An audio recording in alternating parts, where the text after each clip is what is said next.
evening. Welcome to Prairie Lights. I'm sorry that more of you didn't come. It's just Thank you all for coming. I'm Wendy Lavenger, and tonight I'm very pleased to present Bennett Sims and Carmen Maria Machado for a reading from and conversation about Sims' new short story collection, newly published by $2 Radio.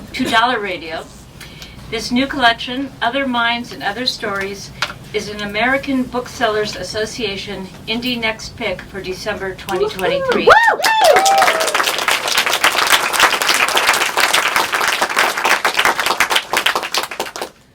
Of the book, author Mauro Javier Cardenas says Bennett Sims belongs to that almost extinct category of fiction writers whose lexical virtuosity, besides being a joy to read, reminds us the English language can thrive outside the tired phraseologies of everyday life.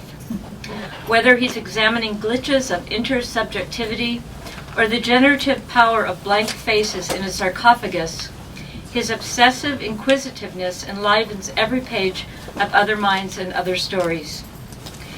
And author Tony Tulatimote says, Bennett Sims is a pioneer and peerless master of psychological horror. The characters of Other Minds and Other Stories are haunted by intellect, helplessly coaxing terror from the ordinary by their powers of fine observation. GPS navigators, text messages, a snowy night, even the very act of reading. But what's truly unsettling is that once this book makes you see things in its brilliantly paranoid way, you'll never be able not to. Glory to Bennett Sims. Sims is also the author of the novel A Questionable Shape, winner of the 2014 Bard Fiction Prize, and finalist for the Believer Book Award, and the short story collection White Dialogues, which was named a Best Book of 2017 by Book Forum. Sims was a recipient of a Michener Copernicus Society Fellowship and winner of the Rome Prize for Literature, 2018-2019. His fiction has appeared in A Public Space, Conjunctions, Electric Literature, and Tin House, as well as others, as well as in the Pushcart Prize anthology. He has taught at Bard College, Grinnell College, and currently at the University of Iowa. He is a graduate of the Iowa Writers Workshop and will be joined in conversation by fellow alum Carmen Maria Machado.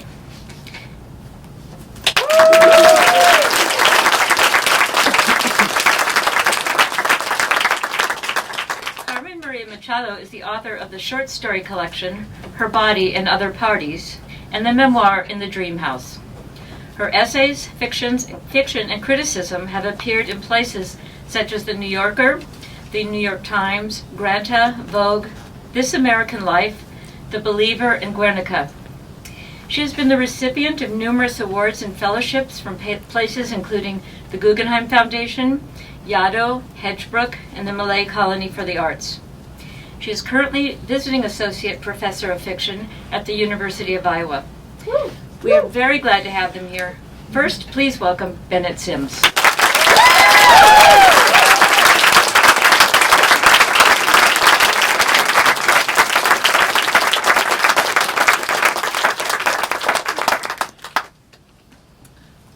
Thank you so much, everyone, for coming. This is quite overwhelming. I was telling Carmen, with whom I came to the workshop a little over a decade ago, that I see faces from many different strata of my life here, which is very moving.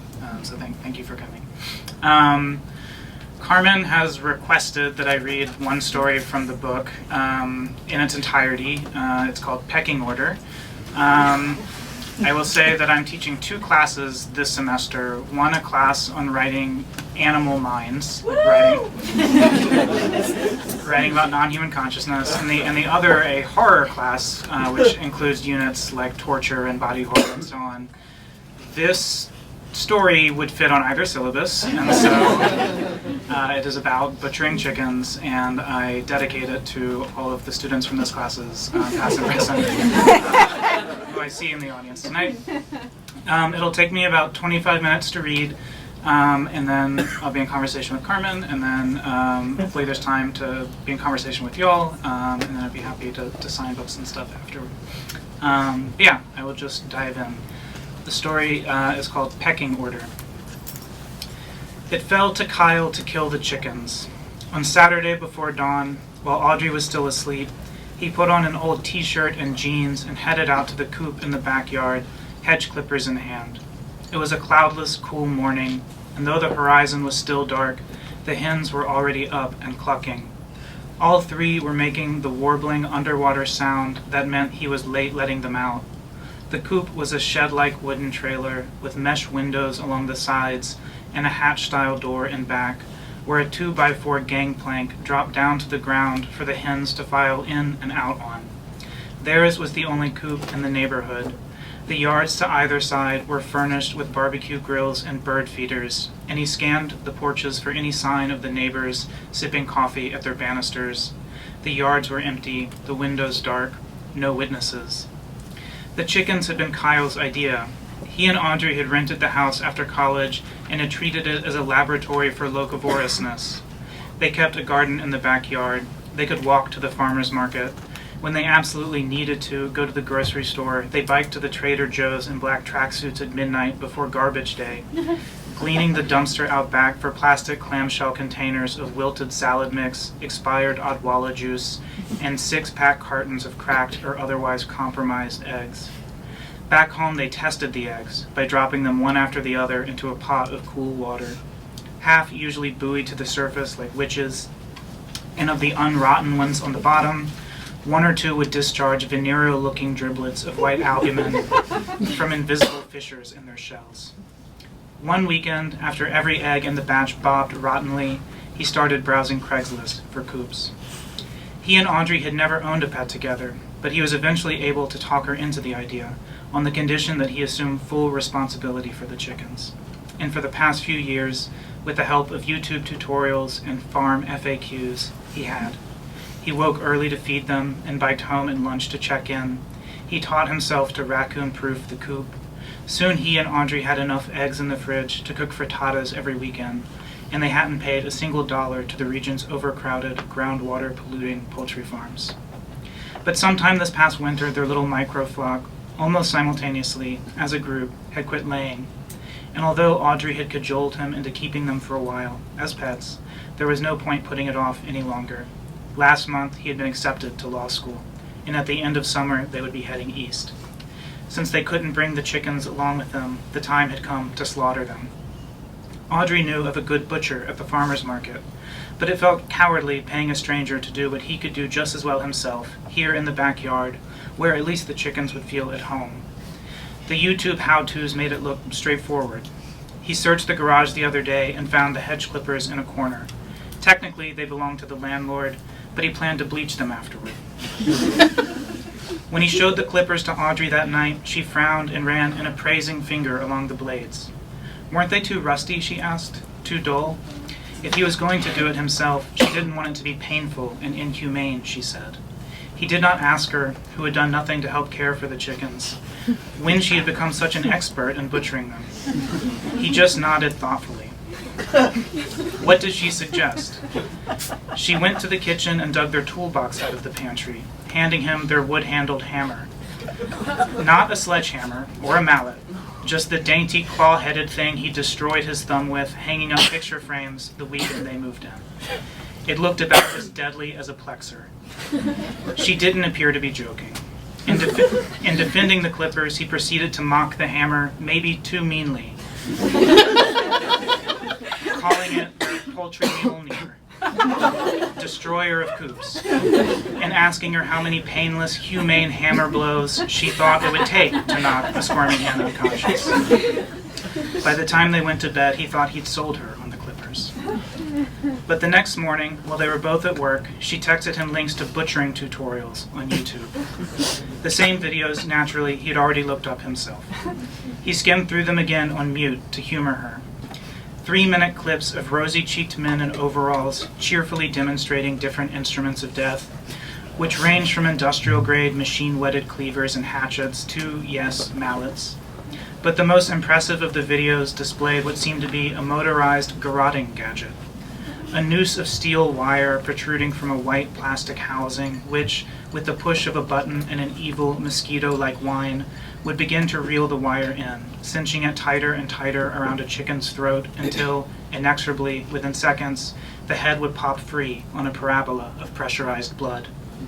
As he skipped around in the video that morning, it occurred to him that all that the high-tech device was doing was basically what a pair of hedge clippers would.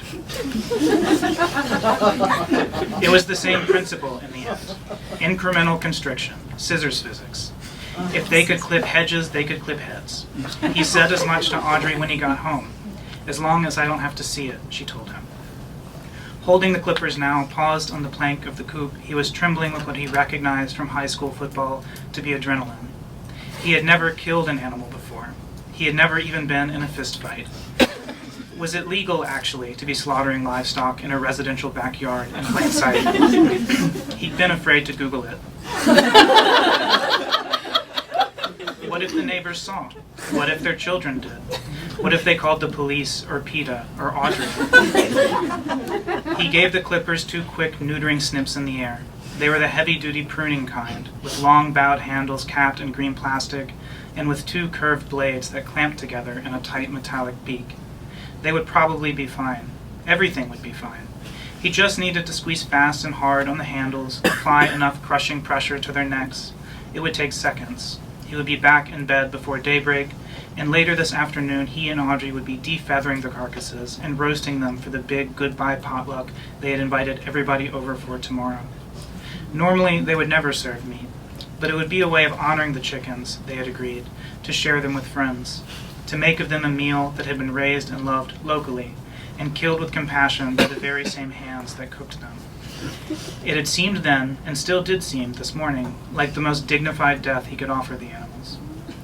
Leaning the clippers against the coop, he stepped into the dim interior, where he was assaulted by a wall of straw odors. The chickens were huddled together on the roosting shelf, their small, sharp funnel faces all regarding him with their left eyes, the far-sighted, predator-seeking eye, as he approached. He petted each in turn before scooping up Simone. He told himself that he had picked her first at random, but the truth was that he was expecting her to be the easiest, emotionally, to murder. She was, alone among their flock, if not among her race, an appalling bully and greedy sociopath. Within the first month in the backyard, she had managed to grow twice as fat as the other 2 chickens by aggressively gobbling down their share of feed.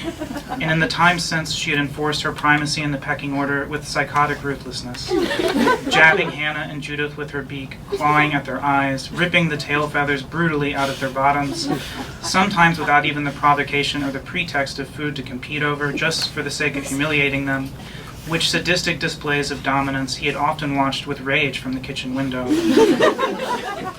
He had read that feather pecking might be stereotyped foraging behavior, and that providing stressed or anxious hens some litter to peck at was supposed to help. But he had added litter to the yard, and if anything, this had only made Simone torment Hannah and Judith more, jealously driving them away whenever she noticed them pecking at it. It was no use complaining about any of this to Audrey, who doted on Simone, and sometimes let her ride her shoulder like a parrot. She's just a chicken, she chided him. You can't get mad at her. This after the incident last year, when he'd caught Simone mounting Hannah in the yard and snapping at her eyes. The only way he could think to get Simone off her was to make an empty fist around some phantom feed and go tss while jerking it, as if calling her to peck pumpkin seeds from his palm. Food was the only bait more tempting to that little hobgoblin than blood, and sure enough she dismounted Hannah to waddle hungrily over to him. When she was within kicking distance, he punted her back.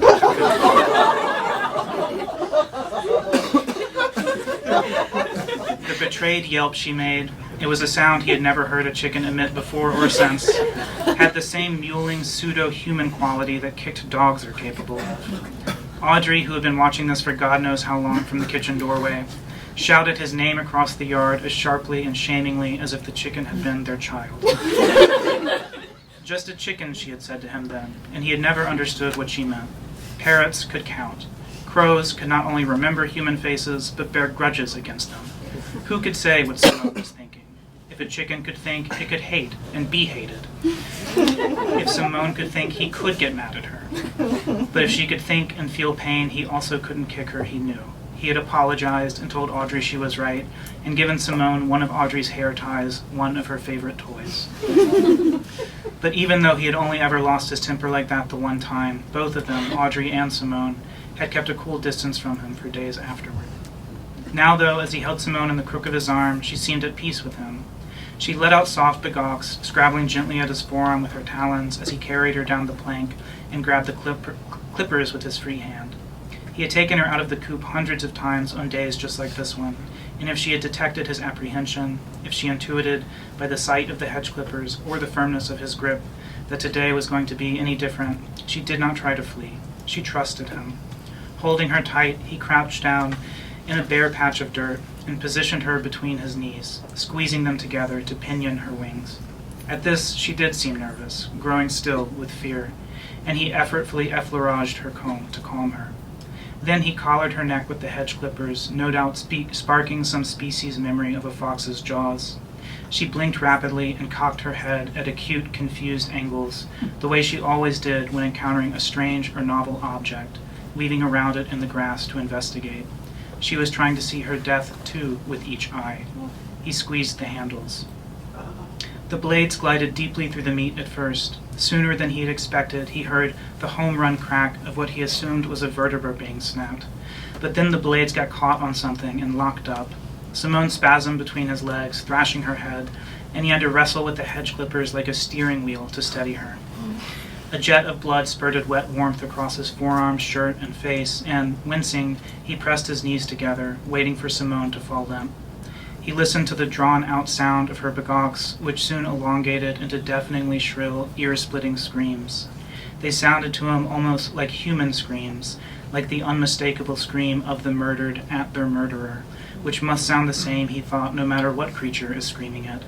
It was as if this death rattle could adapt itself to the anatomy of its victim, emerging as a single sound from any throat, such that when murdering a chicken you'd hear the same curse against you as when murdering a person.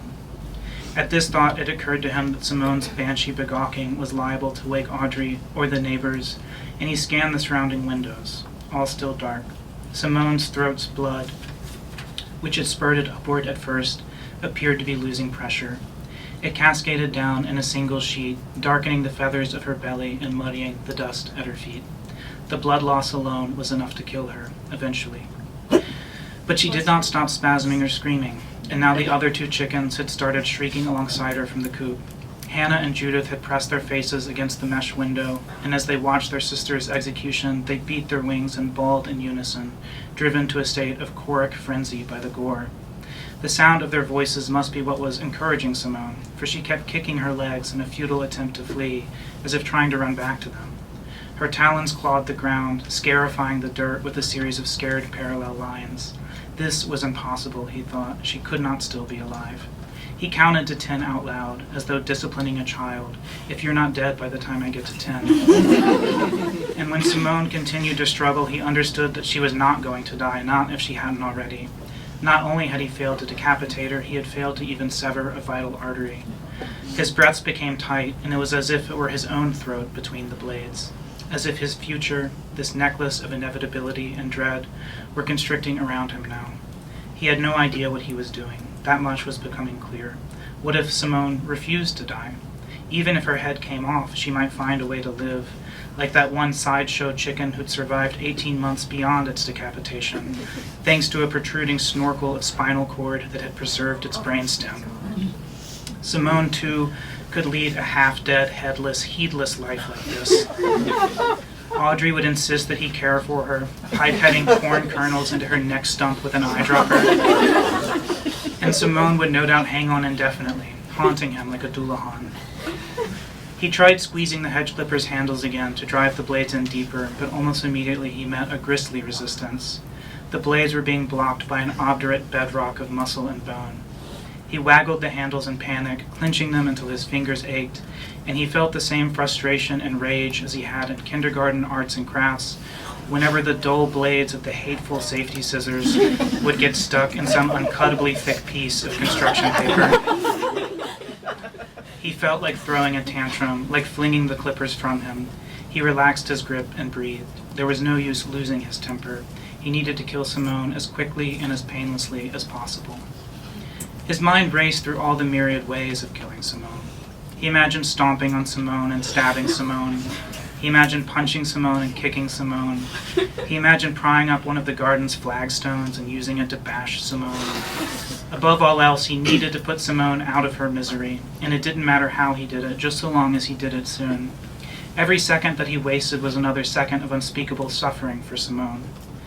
Every second that he kept these blades buried in Simone was another second of barbaric torture for Simone, far worse than anything she would have had to endure at a factory farm, where at least death was mechanized and mass-produced, designed to minimize fear, pain, and discomfort, with the hens likely locked into metallic leg restraints and dangled upside down from a shackle line, whose motorized belt would convey each of them to a water-stunning bath to dunk them under, one after the other, submerging their heads for the precise time it takes an electric shock to knock a squirming hen unconscious, before raising the limp, oblivious birds and gliding them toward the private compartment at the end, through the flap of black plastic that blocked their view and baffled sound, beyond which a pair of pneumatic scissors would, with a hiss of air, snip their throats above the spill trough.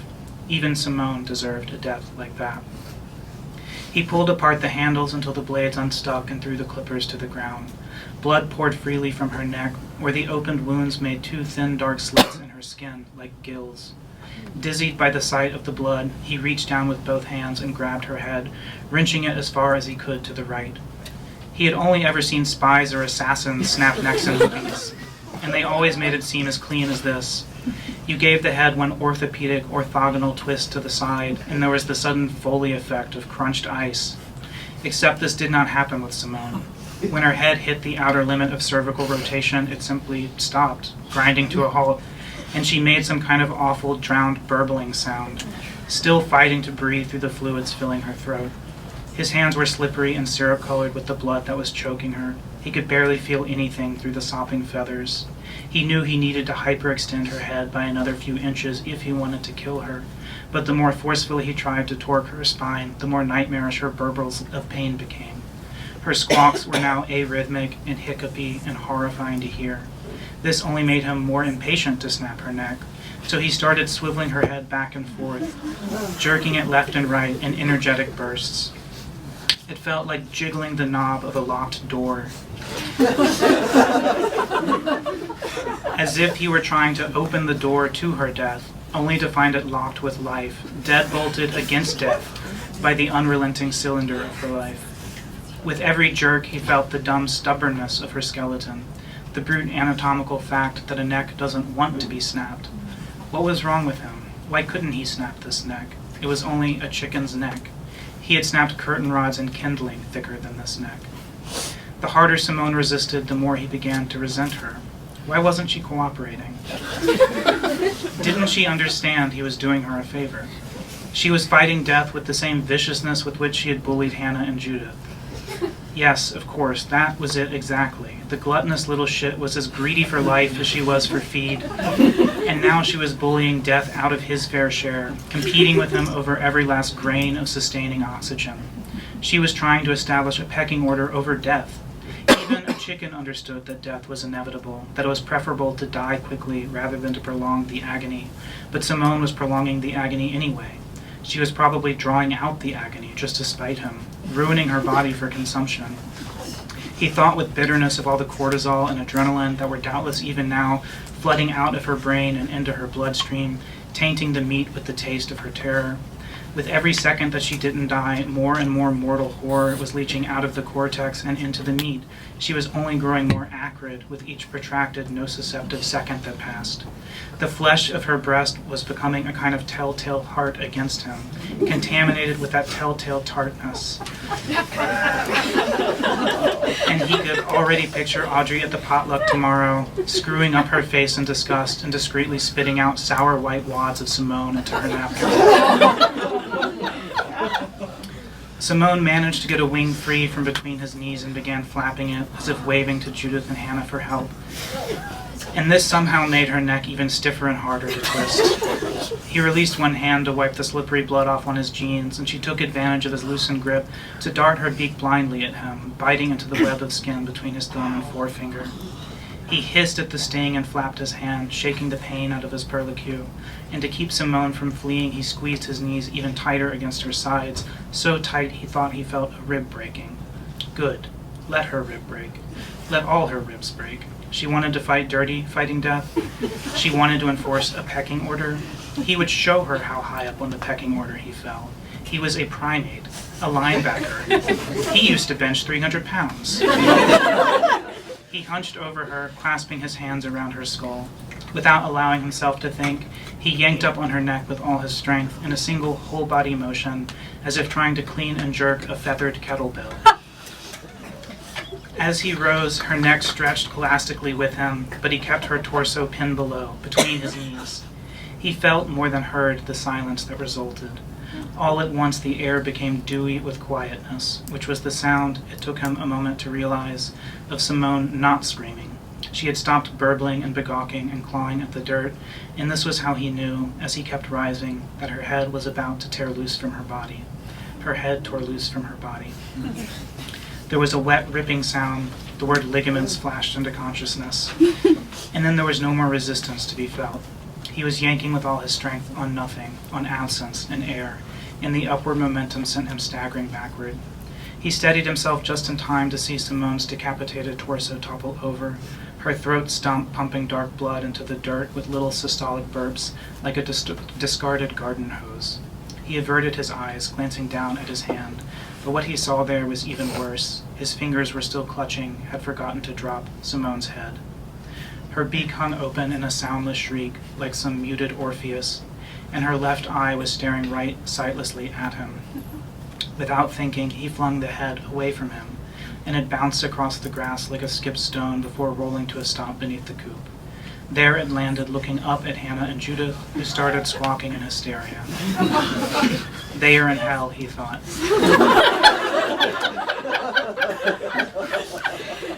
They must think that they have woken up in hell. He glanced down at the hedge clippers, which indeed looked demonic in the aftermath. The heavy blades were greased with blood, brown feathers and flecks of bone splattered across them. And he wasn't even done with them. He was only 1/3 finished. At this thought, all the strength drained out of him. Judging by the milky light boiling over on the horizon, he had only an hour or so before the neighbors woke. And in that time, he needed to take care of both Hannah and Judith, and hose off whatever extra blood and brains their respective death throes would have succeeded in spraying across the yard. He needed a break before he could face it, a glass of water. Turning to the house, he saw Audrey at the kitchen window, pale and stricken. Christ. He lifted his shirt above his stomach to rag away the blood on his cheeks as he approached the back porch. She was standing in the doorway when he got there. "Babe," she said.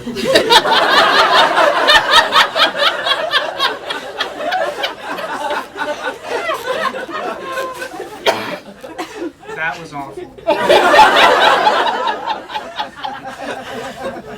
He couldn't tell by her tone whether she was accusing or commiserating.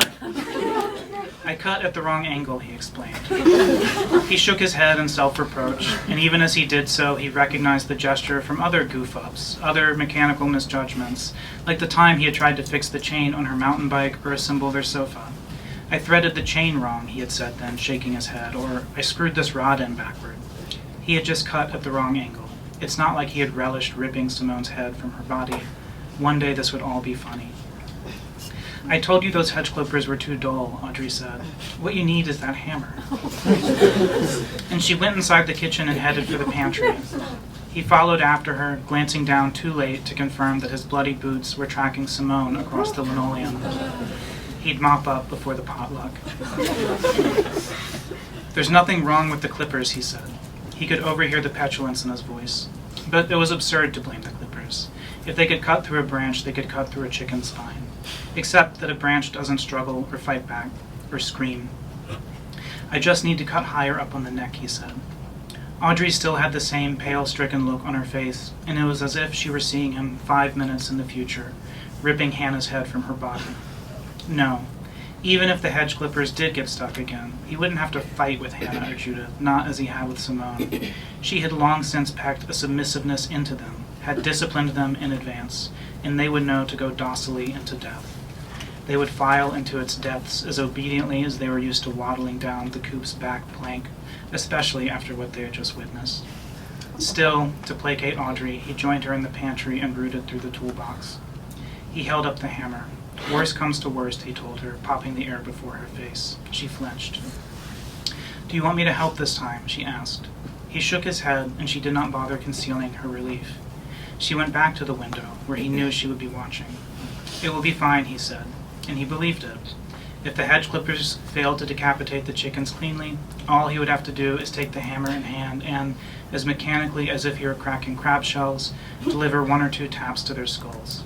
Swift, painless, humane. They wouldn't even have time to scream. And if the hammer didn't work?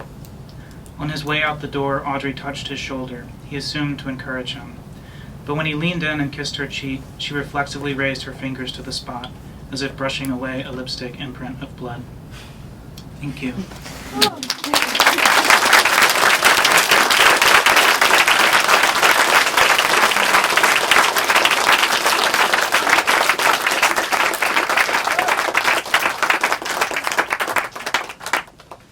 Thank you for reading that.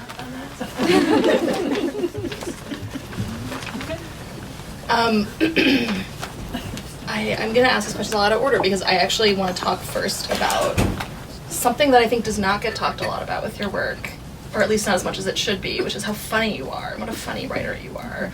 That story is tremendously funny. So yeah, I was wondering if you could talk about your relationship with humor and how you think about sort of the role of humor in your work, and also like in horror and like horror adjacent work, which I think is also like a feature of your work as well. Oh, thank you. So yeah, I think about that story structurally in terms of escalation. Like right before the reading, Sam Chang, who we both worked with at the workshop, described it as an escalatory story, and that things just keep getting ratcheted up and become more and more horrifying. And so I think some of the comedy in the piece is structural, that this difficult situation is becoming more and more unbearable as the story goes on, which is also the structure of a skit or a gag or a joke that you escalate. You take an absurdist premise and then just keep tweaking it higher, and then also subverting someone's expectations of where it might go with the next escalation. I also think about escalation stylistically, like a prose stylist who I'm really influenced by is Thomas Bernhard, this Austrian novelist who writes I solicit any other hoots for Bernhard. Who writes these really misanthropic, bitter, ranting narrators. His novels are usually just like 200-page block paragraphs with no chapter breaks or indentations, and it's just the internal monologue of someone who hates everyone around them. And the thing that these characters hate are often highly exaggerated, and the humor comes from the exaggeration, and the escalation comes from the sentences, which are like really repetitive and recursive, and circling around these same phrases that he keeps repeating.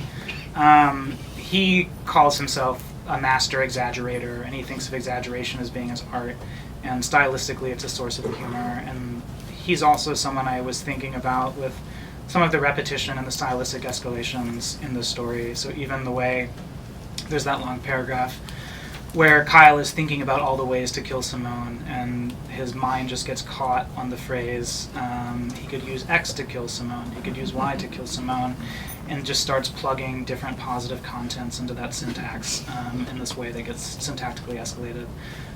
So yeah, I think about humor in terms of there's narrative structure and escalation. I think about it at the line level, and then I also think about it in terms of character, because like obviously the premise of this story is pretty simple. It's that like someone who has an idea of himself as being a good, humane person walks face first into that idea, the way that a bird will fly into a glass window, and he realizes the limits of his own goodness in this difficult situation, and actually, despite his best intentions and best self-presentations and self-narrativizations, discovers that he has this like dark, angry, violent side of him that's being brought out in this encounter, because this chicken will not let him give her the good death he had planned for it, and like she will not let him be the good person in this conflict. And so yeah, I think of a lot of the humor in this piece as being character based, that it's about a character who has an idea of himself and is then testing the limits of that idea. So this is your second short story collection, and I noticed there's a lot of like pairs of stories in here, or stories that seem to like feed into each other or reference each other or reflect each other or echo each other in some way. So can you talk a little bit about the process of putting a collection together? You know, obviously this Other Minds being sort of the central sort of question or sort of mode of interrogation you're using in these stories. Like, can you talk about, like putting a collection of this together, like how you thought of it structurally as like a complete book? Cool, thank you. Yeah, so there were stories that I didn't think of as being narratively linked, but as I was writing them, I realized that they were thematic or even stylistic twins. So I have one story, the title story, Other Minds, which is about a character called the Reader, who is reading like an e-reader, like a Kindle, and seeing all the sentences that other people have highlighted. Like 600 people have underlined this sentence, and he's trying to project himself into those other readers' heads. Like, why did they underline that sentence? They're the worst sentences. Yeah. On the they're sentences that he finds quite unremarkable. Like, they're not the sentences that he would underline. And so that story has this line, like, all his life, if you had asked him why he read, the reader would have said he was curious about other minds. I was also working on another story called Introduction to the Reading of Hegel, which also features a character called the Reader. This one is a graduate student in a philosophy program. He's applying for prestigious fellowship, and he's trying to do theory of mind with the judges he imagines will be reading his cover letter. So he's like, who will be reading my project proposal? What kind of philosophers do they like? Who do I need to have read to impress this person? And he's trying to project himself into their head. And I didn't think of these two characters, both named the Reader, as being literally narratively the same person. Like, I didn't imagine that the Reader from Other Minds would enroll in a philosophy program and become the Reader of Introduction to the Reading of Hegel. But stylistically and formally and thematically, I understood that these stories were siblings to one another. So like they're both written in block paragraphs, like Bernhard. They both have this character called the Reader. They both have similar sentence styles and modes of thought. And once I realized that, I took that line from Other Minds. All his life, if someone had asked him why he read, the Reader would have said he was curious about other minds, and I put it in Introduction to the Reading of Hegel to sort of tease out their twinship and make explicit the fact that they were echoing and interrelating with one another. And then just to return to your question about like the larger structure of the collection, I also was thinking about where to put them just in terms of table of contents architecture. And so I do have them sort of one in the first half of the book, the other in a symmetrical position in the back half of the book, so they mirror each other across the collection. There are other stories like that, like the first and last story are these two single paragraph ekphrastic pieces that I wrote in dialogue with a photographer friend's images, Jae-Jung Nicholas Leong, and he graciously allowed me to include those photos in the book. And so the book opens and closes with two stories that are twins to one another. And then once I had that architecture in place, I started seeing that stories that I hadn't thought of as being twins actually were. So I have one story called Unknown, which is a horror story about technology where someone starts getting creepy unknown calls on his smartphone. And I have another story called The Postcard, which is also a horror story about technology, about someone being led into a strange landscape by like an automated GPS device that's like turn left in 50 feet, so the destination is on your right, etc. So when I realized like both of those stories had a lot in common thematically, and also both had stylistic echoes, like both play on the phrase "do not disturb," I also put them in symmetrical positions in the structure of the book to sort of make explicit the ways in which they are mirroring one another. I actually sort of want to, I have a question about technology and about art, because you have a lot of the ekphrasis in like images in this book, or phrases. Oh, sorry, I'm like not even talking about my microphone, sorry. So yeah, there's a lot of like use of images in this book. And yeah, what is your relationship with like writing off of or about art or like, you know, pictures? It was just like a really, I mean, you in your last book too, you also had, I mean, I don't think they were in the actual like printed book, but when you did the story White Dialogues in, when Electric Literature published it, they actually published these like, animated GIFs from Vertigo, right, that like reflected like what was actually happening in the story. So like, what is your relationship with the biggest images and art? Thank you. Yeah, so I mentioned Bernhard, another German language author who I think about a lot is W.G. Sebald, who is also a fan of Bernhard and is coming out of Bernhardian tradition in certain ways. But one thing he does that Bernhard doesn't, Gesundheit, is include lots of images in his books, and he does that to trouble the distinction between fact and fiction. So he'll have a book that pretends to be a travelogue. Like, I went to this town and I met all these people, and here are these like black and white photographs of the people I met, but they might just be fictional characters that he made up, and those photographs might just be images that he found at flea markets and then Xeroxed a bunch of times to make them even more grainy and seem more authentic.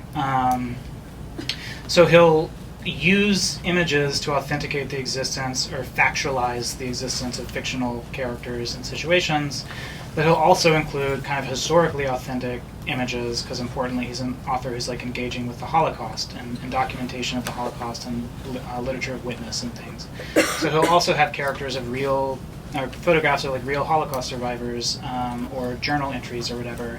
And crucially, you never know which ones are fictions and which ones are factual. So he'll also have like diary entries that he just wrote out by hand, and he photographed the journal and said this belonged to this survivor of the Holocaust. And he sort of acknowledges this project in a really beautiful way in one story, in The Immigrants, where a character, a Jewish character who has witnessed a Nazi book burning, is upset that there's no photo documentation of it. No one took a photo of the book burning, but he knows it really happened. He knows it exists. This atrocity exists. So the way that he documents it is by getting a photo of the courtyard where it happened, just an empty courtyard, and sort of collaging in black smoke. So he uses a forgery and a fiction to document historic truth. And the act of forgery and fiction making is what creates this negative space for communicating historical truths. And Sebald includes that photo sort of as an ars poetica for the reader, like how we are to read all the images in his books. That like when he has an image of someone that could be a fictional character, could be a historical person, the very ambiguity of that interpretation and circulating between those two options ripples out and contaminates every other image in the book as well, and makes us think about genre and truth and literature's relationship to reality. So that's a really long way of saying that I don't often use photos that way. So often when I include photos in my fictions, they're much more straightforward aids to ekphrasis. So if I'm writing about Vertigo or Rear Window, I'll have screen grabs from Vertigo and Rear Window so that the reader can look at the details that my narrator is noticing. And I use images in that sort of more straightforward way a lot in this collection as well. Like if a narrator is sitting before a sarcophagus, I'll reproduce an image of the sarcophagus so that when he's pointing out details in the carving, the reader can follow his gaze. But there's one photograph in particular in the collection that I do think of as functioning in a Sebaldian way, which is a family photograph that I've included of my mother with what appears to be a specter of the Grim Reaper standing behind her. And the narrator reproduces this photo and says, this is like this haunted object of family lore, and we don't know whether this ghost is real or a glitch in the developing process or what.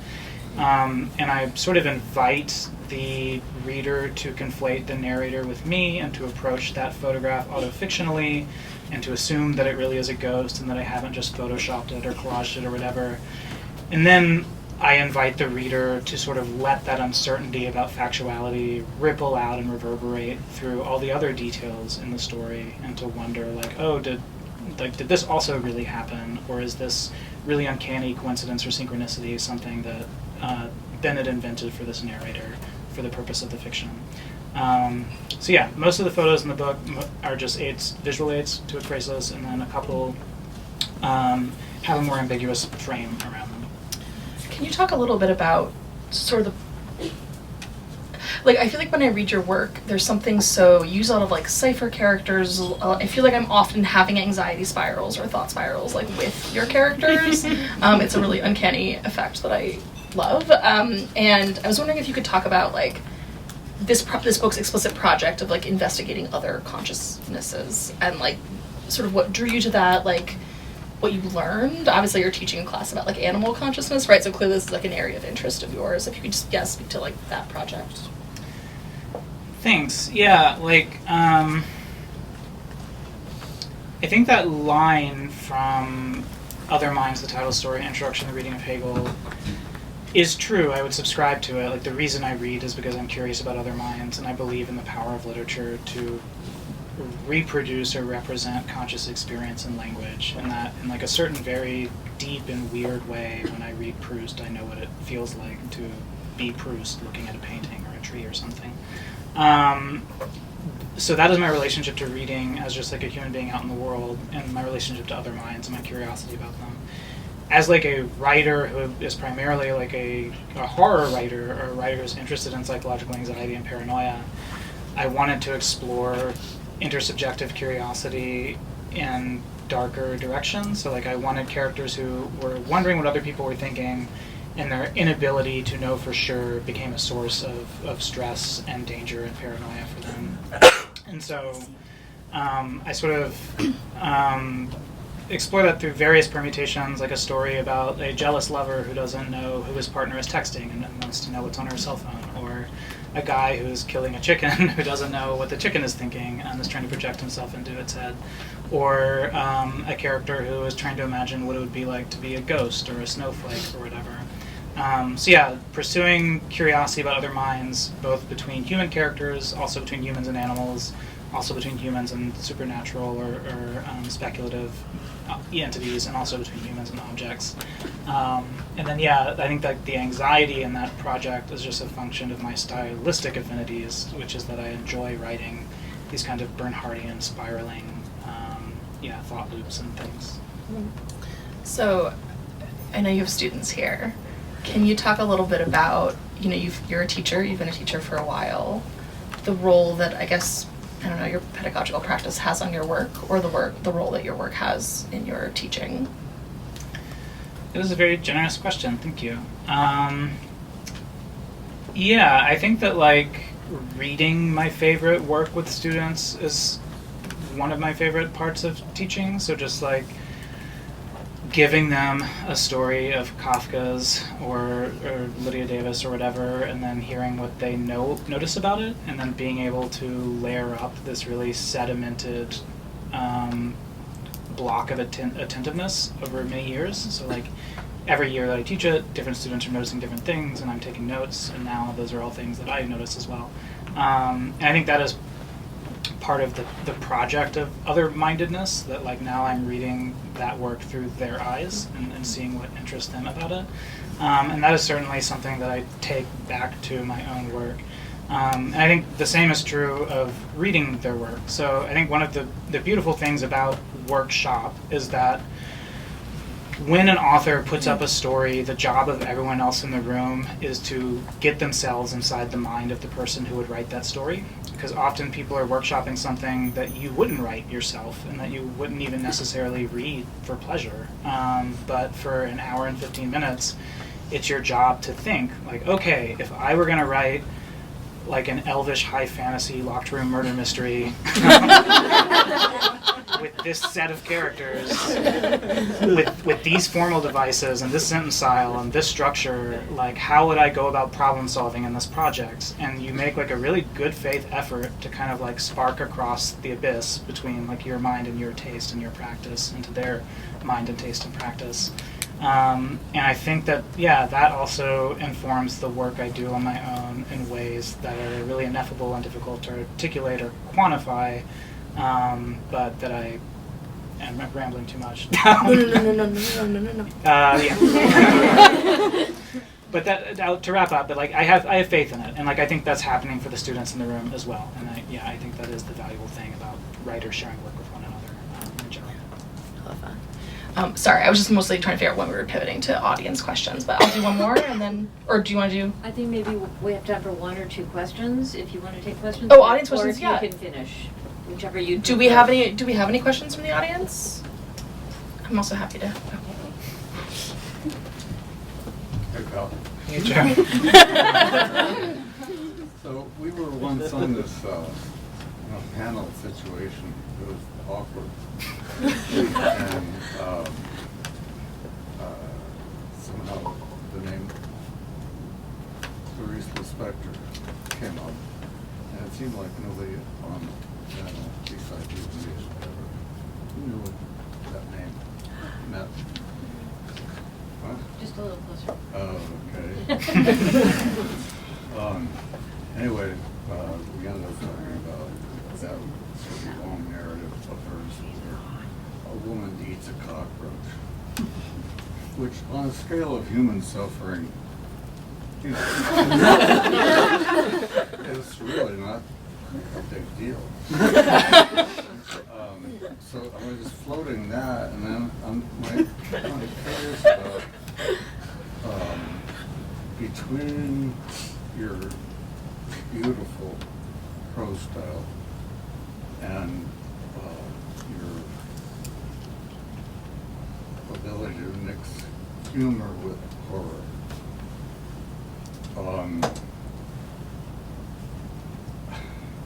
Is your relationship, because horror, most people think of it as a somewhat demonic and dismissible genre, and you've raised it to the level of literature, partly because you write so well, and partly because of how intelligently you handle it. But here's my question. Keep with Lispector in mind. Because your details are relentless. And so I guess my question is your attraction to horror not in the world, but in literature? Is it an obsession, or is it something you don't feel at all?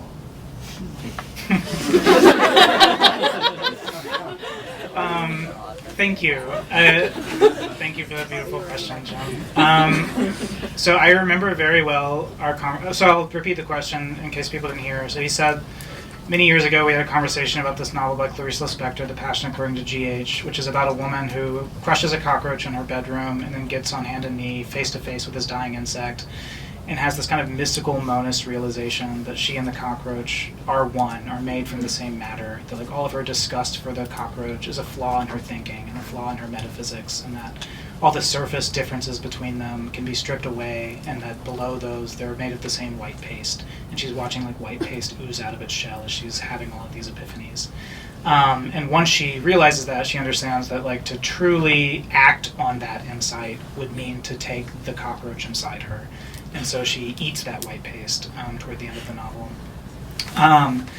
So Jim asked me if I was a fan of that book, and I said, yeah, I love it. I teach it in my horror classes. I said, are you a fan of that book? And he just went...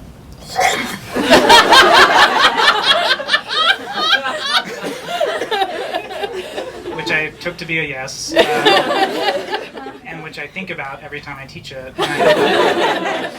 I do teach it in a horror class. A funny thing happens, because we're reading a lot of really traditional horror before we get to it, like Henry James and Shirley Jackson and Edgar Allan Poe and Lovecraft and so on.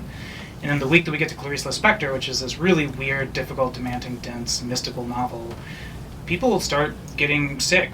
The kind of Lispector flu goes around. And like 5 or 6 people just don't show up those 2 weeks, which is fine. But the people who stay get like the deeper Lispector fever, which is like, oh, I love this. I want to think these kinds of thoughts now. Like I want to rewire my brain like this. And so yeah, to answer your question, like that is sort of what I go to horror literature for. That, like, in any literature I read because I'm interested in consciousness, as I was saying earlier. And what interests me about horror literature is that it is a deeply conscious genre. Like, it's about human minds in extreme states of heightened attention and heightened fear and heightened thought loops and heightened obsession.